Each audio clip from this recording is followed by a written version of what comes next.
Hello everyone, welcome back to Tully Talks, and today we're going to be talking X-Force number 29, and on the cover you see Shatterstar going against a classic X-Men villain by the name of Arcade. And before we get into this, I'd like to thank you for stopping by. And in the hopes of earning you subscription, I hope that you can hit that red subscribe button down below. Like, comment, share. Do all that beautiful YouTube stuff.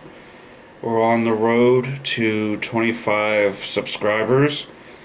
And once we hit that 25 subscriber mark, I'm going to be doing my first comic book giveaway.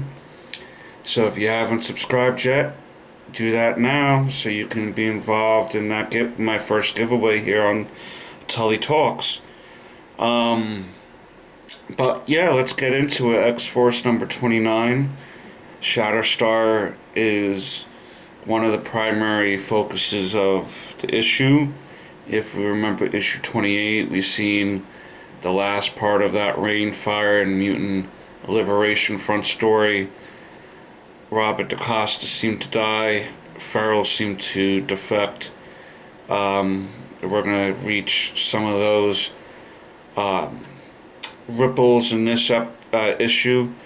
This will be the last issue for now of X-Force that I'm going to be reviewing, because number one, I think I've given you a nice sample size of what to expect from this early X-Force series. And plus, it's the last issue I have to actually review physically with you guys. But yeah, I think 5 issues is a good sample size of to kind of give a focus on what some of these characters were facing at the time. So I'll give an option on my Facebook. That's under the handle Bartholomew Tully, on what comic series to focus on next, and I'll give some options. You can also reach me on Tully Stirring the Shit Pot on Instagram. There's underscores between each word. But let's dive into it. Arcade, Shatterstar, Murder World, and plus an extremely exciting surprise guest appearance. We'll see who that guest appearance is. We open up with a wall of screens focusing on Shatterstar, whoever this is, which is kind of a giveaway on the title, has been following Shatterstar for a while, kind of knows who he is, coming from a different dimension, Mojo World, where on that world it's constant entertainment, constant fighting for survival for the masses. Once again, written by Fabian Nizia, guest penciling Matt Broom. Toy Soldiers is the name of this issue. We see Arcade talking to an assistant he has, Miss Locke, and we're picking up with Shatterstar and Richter getting supplies, but Shatterstar wants to acclimate himself a little bit to Earth. So he asked Richter to let him walk around a little bit as he gathered supplies. Richter mentioned how they were a little worried about him going out on his own, but decided to let him go anyway.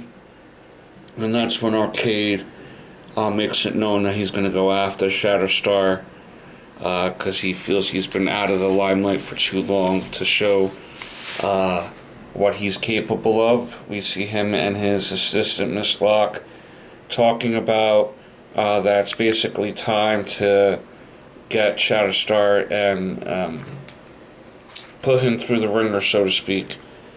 We then pick up with Cannonball at the X-Force headquarters. Him and Boomer are talking about the trip to Sam's family's house. Sam is going through a little bit of what to expect with his family as far as behavior in front of his mother. Yeah, we're picking up basically with these two packing up ready to go to Sam's house in Kentucky, because as we'll find out, Sam Cannonball's needing a little bit of a break.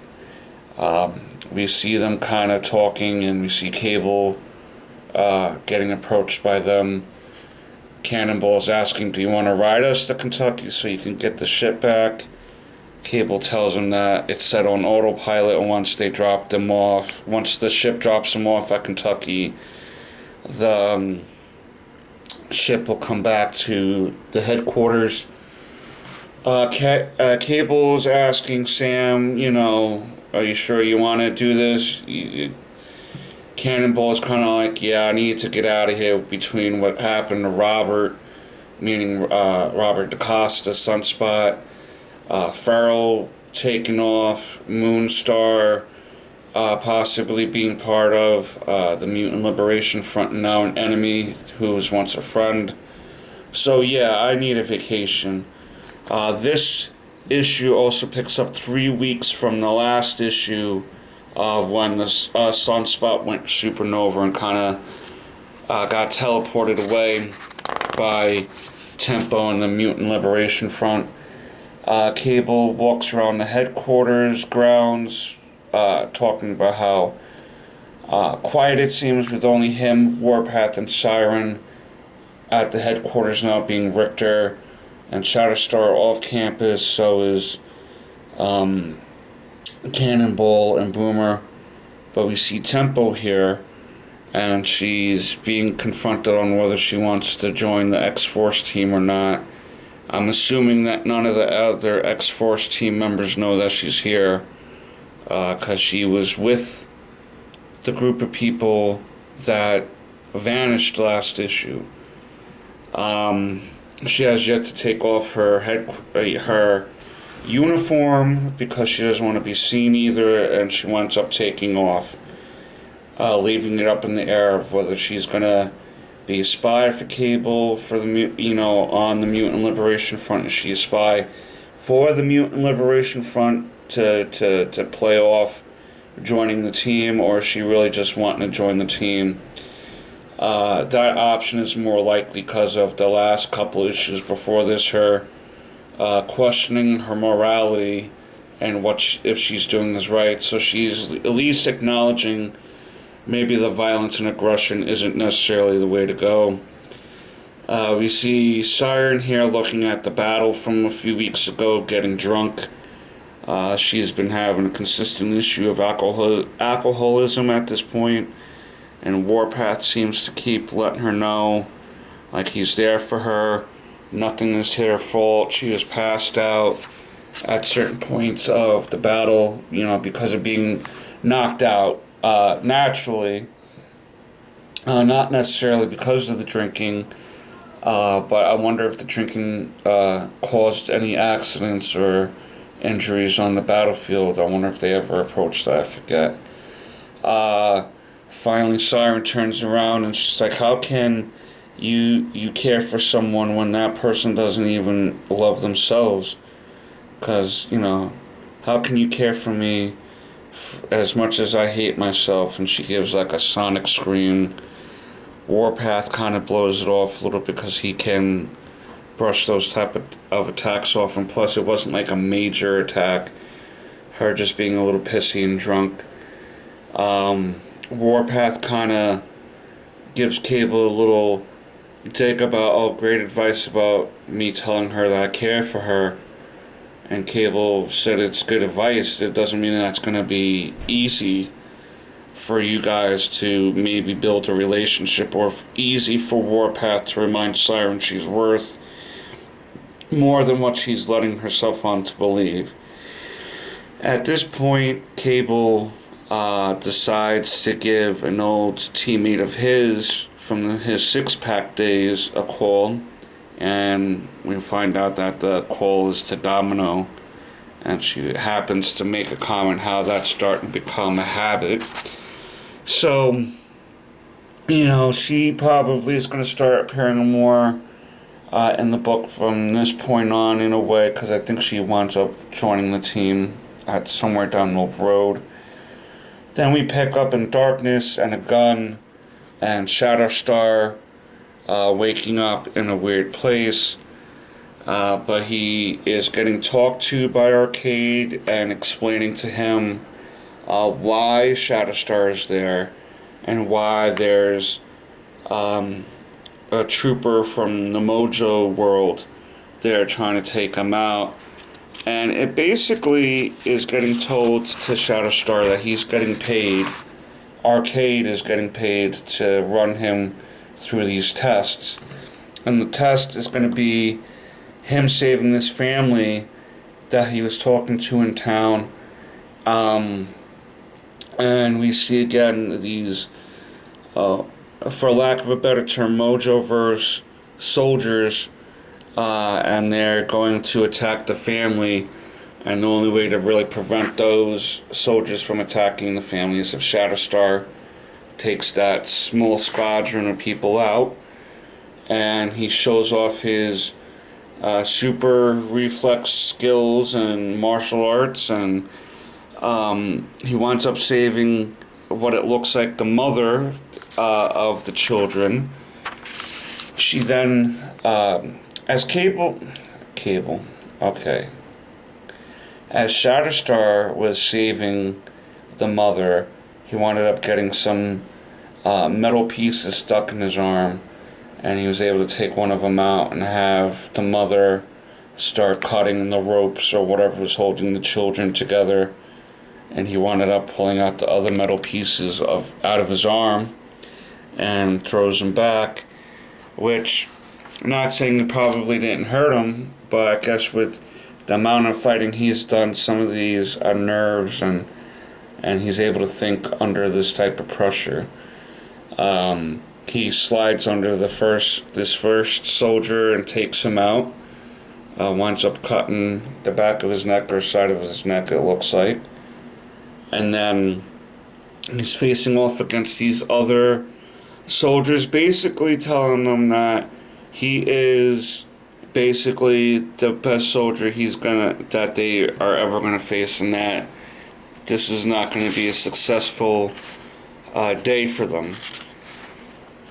Because even though Shatterstar is not part of Earth or considered an Earthling, he's learned to protect the innocent and to not always react.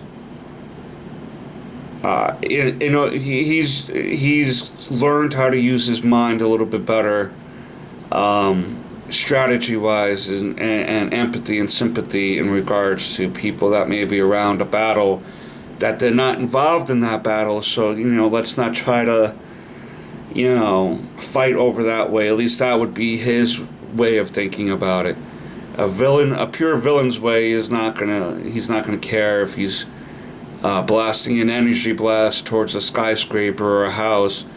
A guy like the Punisher even, or Shatterstar, yes, is an aggressive superhero, but they're still even gonna try to take the battle away from a civilian house or a civilian city or something like that. They're not always gonna try to fight near property.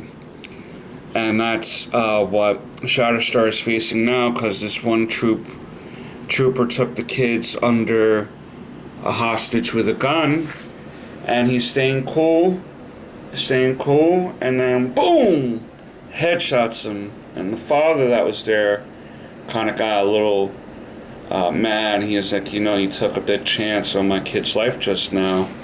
And Shatterstar's like, listen, if I lowered my weapon, they would be dead. So there was only really a limited amount of options to do, but I did it. So Arcade does let, as he calls them, the Brady Bunch go.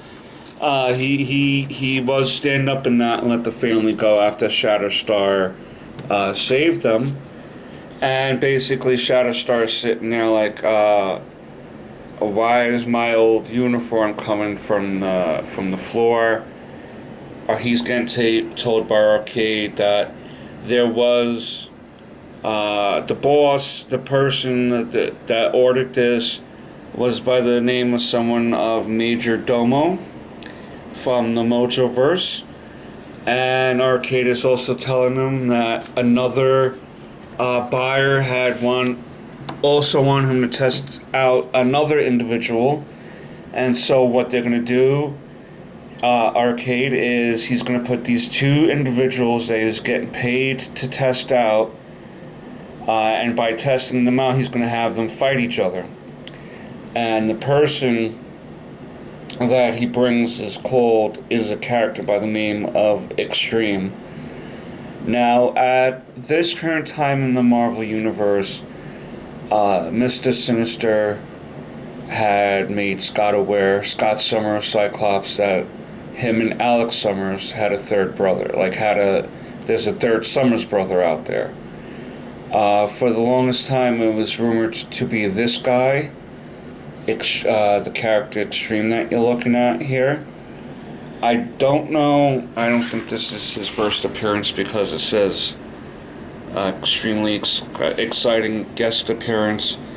So I'm guessing that he had to be established before this issue somewhere if they were hyping it up as a guest star.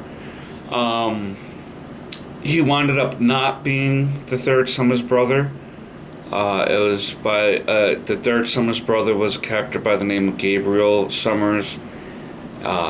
He became a villain by the name of Vulcan and had led the Shi'ar Empire at one point. I don't know currently what he's doing now, the character Vulcan, but I believe he may be a bit more powerful than Cyclops and Havoc, but I don't think he's more powerful than Cyclops and Havoc together fighting them. And I'm not really sure if Cyclops and Havoc's powers work on him, because before the appearance of Gabriel Summers, anytime that anytime that Cyclops and Havoc would fight, their powers wouldn't work on each other. So I don't really know if that is the same concept if they were to fight Vulcan at any point. But yeah, that's it. That's the end of the X-Force little run here that I'm going over. I hope that you liked what you've seen from the team. I was a big fan of X-Force back in the day. But thank you for stopping by. Don't forget to subscribe, hit